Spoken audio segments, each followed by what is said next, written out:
Cool. So, hi everybody. It's pretty packed. I'm very excited. It's gonna be a pretty quick talk. So if some of you have to stand or like squat weirdly on the floor or something, I apologize, but it won't last too long. I feel like I'm just gonna jump right into it. This is my first time speaking at a conference like this, so it's gonna be an exciting time.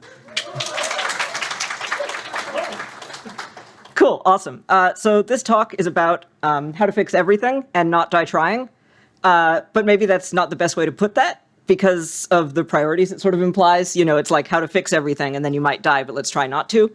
So really this talk is about how to not die while trying to fix everything. And I mean like fixing your own life, but I also mean fixing the rest of the world, because I don't know, if you're anything like me, it feels like that's somehow part of your job description. And I mean, you're here at a culture talk at NZGDC, so you're probably the same. So real quick, who am I? I'm Zelle Marcovicci. You don't have to learn how to spell that one. I'm a tutor, developer, anarchist, nerd, and you can find me on Twitter at Tenderhooves, but this is going to be on the last slide as well, so you'll have time to like type it in or photograph it. I don't know, I don't have a QR code or anything, but we're all very imaginative here, so it's okay. That's a photo of me at my wedding last year. It's the best photo of myself I've got, and my wife's here in the front row, and is awesome and very supportive. So hi. Cool. So I go on tangents a little bit, as you might imagine, but you'll only have me for 15 minutes, so I'm going to be talking pretty fast. But also, you know, this talk's being recorded. It'll end up online later, and it's kind of important to me that this talk is open source. So I just want everybody to be able to look at it eventually. So first off, we're going to have a little bit of a prologue, because I think it's kind of cool and important that I let you all know. I don't know, I'm coming into this sort of games world from a weird place, and I kind of didn't think I would end up here, especially not giving a talk at NZGDC. So it's very exciting. Cool. So, as you can see, I was born as some kind of cartoon monkey in San Francisco, California in 1993. That's me. I had a challenging childhood, so I was a pretty challenging kid. And this talk is going to get super personal, so I apologize for that, but like not enough to leave it out of the talk. Okay, so by the time I was 14, my mental health was super bad. I actually left high school permanently. So this is a photo of my dad's amazing house in San Francisco, which I saw a lot of because I was so agoraphobic I didn't go outside. So when I became an adult, I was told I was actually so profoundly unwell, I would never live independently. I was told I was too disabled for a group home, and I would never be able to work. So I was actually approved for disability payments on my first try. And you know, you're not from America, so you don't know how crazy this is, but it's so vanishingly rare in the States that the like free attorney who was helping me file was like, oh my God, I've never seen this happen before. So basically, I was super messed up, and I was never going to get better, and it's just all downhill from here.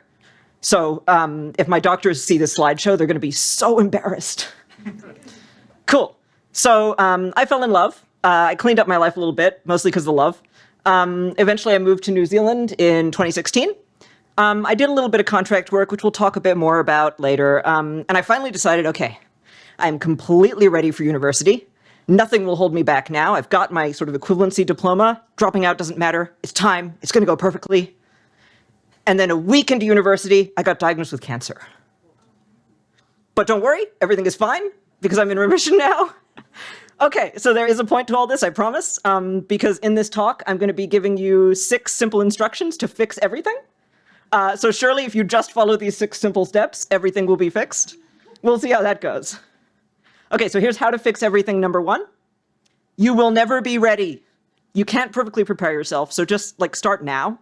So as I give this talk, I've almost graduated, I'm teaching several classes, I'm working on a couple of interesting projects we'll get into a little. And my preparation didn't help at all, because every step of the journey has been unexpected, new, frightening, exciting, wonderful.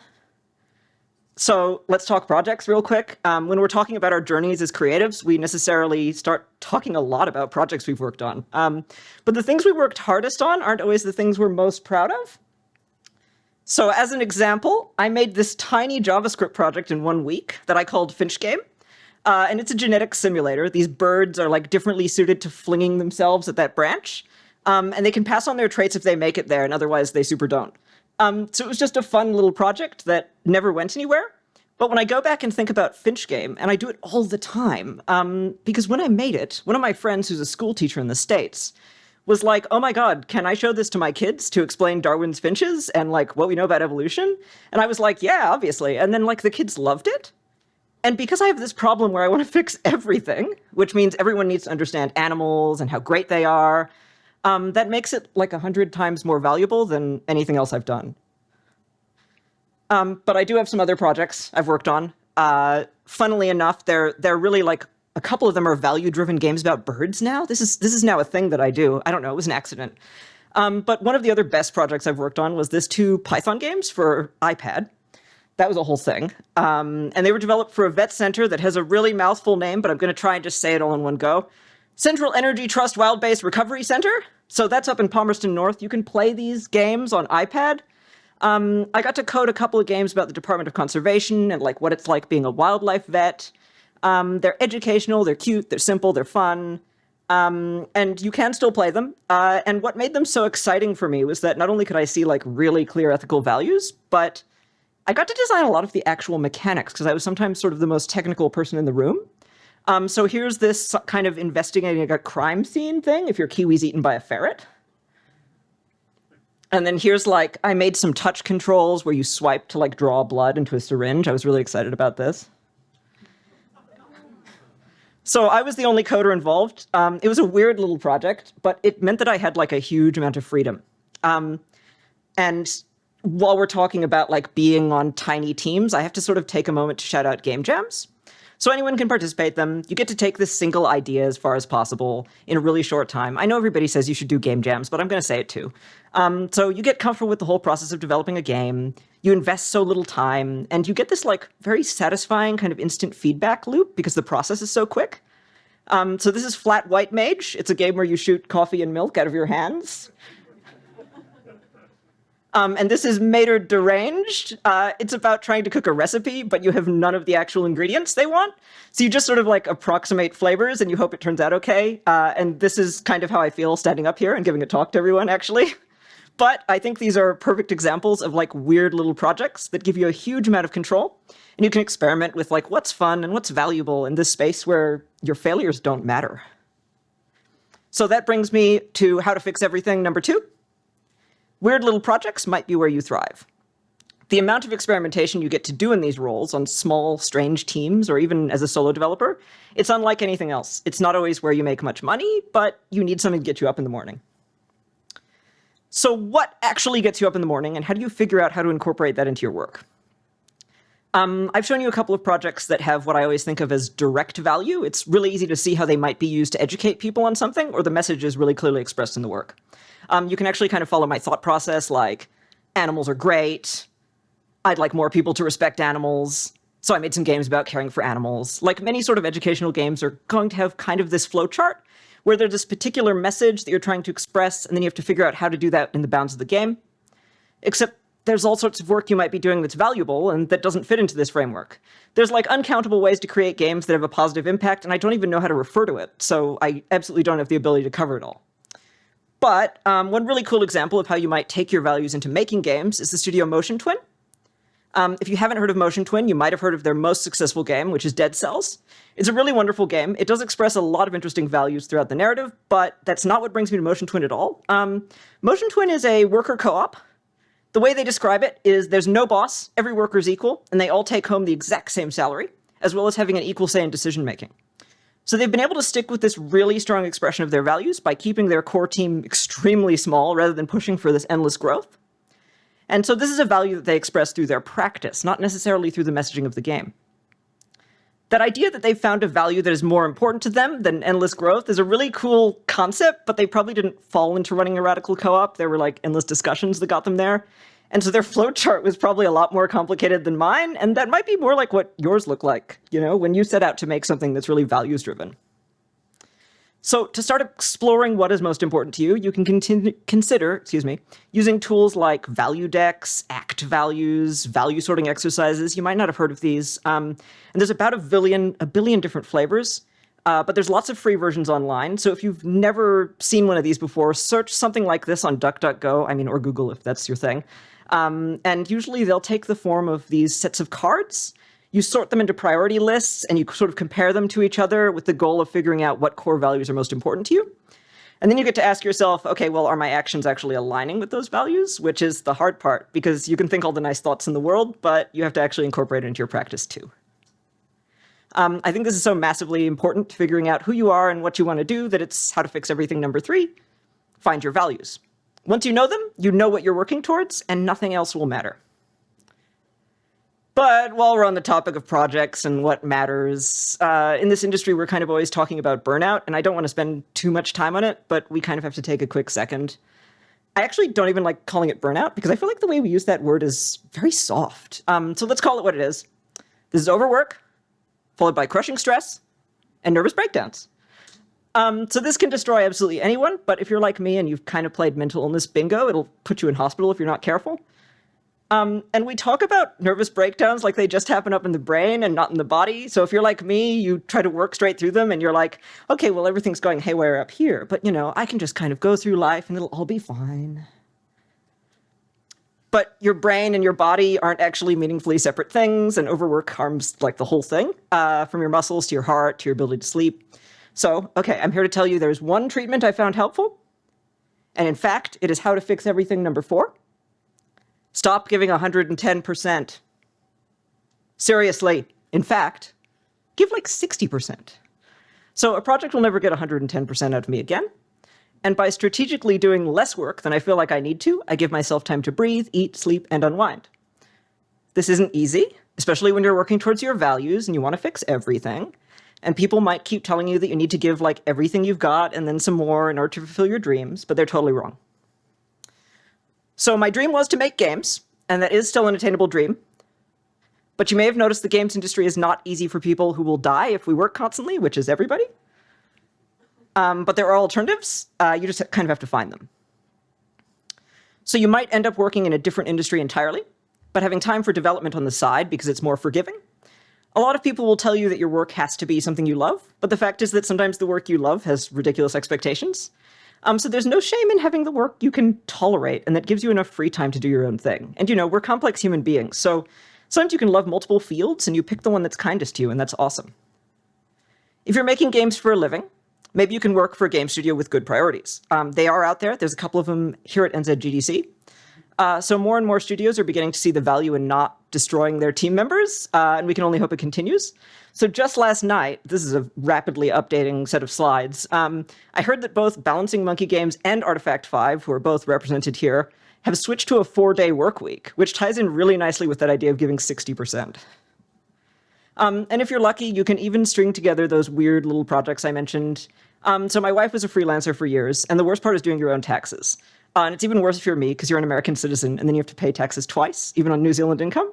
But if you're active in the industry and you're willing to put yourself out there, it's really possible to queue up work like 6 months in advance and just ride it for as long as possible. So I stumbled onto a weird but thrilling job recently, which is teaching. So thanks to the relationships I developed at Massey University, I was kind of able to get my foot in that door. And now I'm giving lectures and running workshops while I finish up my degree, which is slightly too many things. But it still takes much less of my time than coding for projects did, and that leaves me room to work on weird stuff. So more importantly to me, it actually puts me in contact with these like young developers and designers, and then we get to learn to make weird stuff together. It's awesome. Another really exciting thing I've been doing, well, and I've gotten to do it through Massey, is working with the Processing Foundation, which is basically all about trying to make visual artists and coders into the same people. They've given me some funding as part of Google Summer of Code, and I'm writing documentation and trying to get beginners into making art and small games with Python.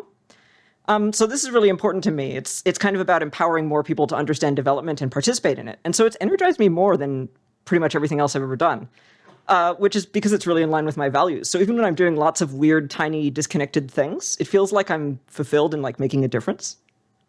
Which brings me to how to fix everything number 5. Connection is better than production. So in my case, I would rather have a network of peers, mentors, students than like a mile-long portfolio, and it actually gets me just as many opportunities. And this isn't just about connecting to people if your job's not mega social. It's about connecting to your work and finding ways to do work that is meaningful to you, whether that's your job or something you do on the side. So it's really easy to understand this, but it's hard to internalize. But I always think if I can afford to take the weird little jobs that energize me and that help me help other people, I never regret doing it. The point I'm trying to make here is that there is room in the industry for me, and you, and people like us, even if we have to kind of make it happen. And even larger than that, there's room for people like us in the world outside the industry, as learners, teachers, creatives, friends, lovers, and fixers of everything. Sometimes we have to talk twice as loud and twice as eloquently as the next guy to get noticed, and sometimes someone has to kind of take a gamble on us and let us in. But once we're in these spaces, we can try to fix them and throw open the door for those who have not yet made it in, and whose voices are enormously valuable. There's one more tip. How to fix everything number 6. None of us can fix everything alone. Thank you.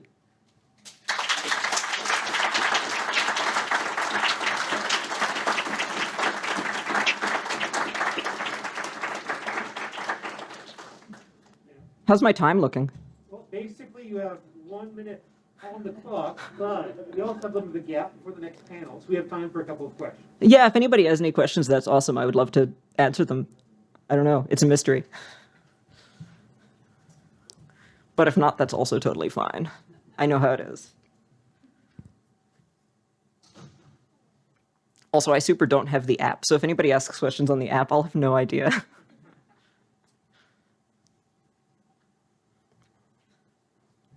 I've got there's a couple actually. There's one. Hi. How's it going? I'm alive. It's pretty awesome. No, I'm really happy to be here. Thank you. I saw one over there. 60% is, to me, a little bit of a low number. How do you deal with that? Most jobs are full time. Well, you lie to them a little bit. But honestly, it's not just about the time given, right? It's the amount that you let them control your life. And it's really easy, I find, even with jobs that have a good time balance, to be taking that home with you mentally and thinking about it all the time and going like, oh my God, am I doing the thing that I need to be doing by Monday, even when it's like Saturday and you're not on the clock? So I think it's not just about, oh my God, there's this thing that people have been saying recently. They call it quiet quitting. It's not quitting. It's doing the bare minimum at your job, which is what you're being paid for. And I really love that as a concept. I think it's weird that we call it quiet quitting now. But what I'm saying is that even when you're putting in full-time time, you don't have to put in so much energy that you've become your job. You know what I mean? And it can be really hard to put into practice because we have to eat to live, But there are ways to go, oh my God, this is not my problem. I really like the phrase, not my circus, not my monkeys. I think I've gone back to monkeys too many times in this now. It's suddenly a theme, like birds. But I hope that answers the question a little bit. Cool, anyone else? Hello. Have any of your students done anything really, really cool recently? Oh my God, I would actually. I've got a student who's overcome really enormous challenges to be in my class. She's got a disability and just shows up day in and day out. And then I realized that she wasn't actually in our coding pathway at all. She was a photography student and had just come because she loves coding. And so I actually told her a couple of weeks ago, hey, you're really amazing at what you do, by the way. You have a knack for this. And she nearly started crying.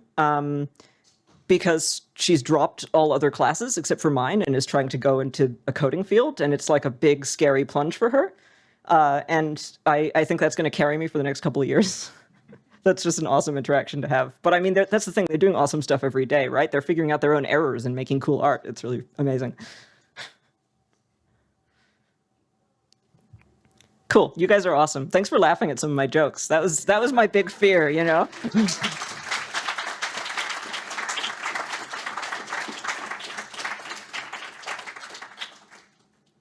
Okay, fantastic. I think we're going to have Goblin speak and incredible audio stuff in here in a couple minutes, so maybe stick around for that. It sounds really cool.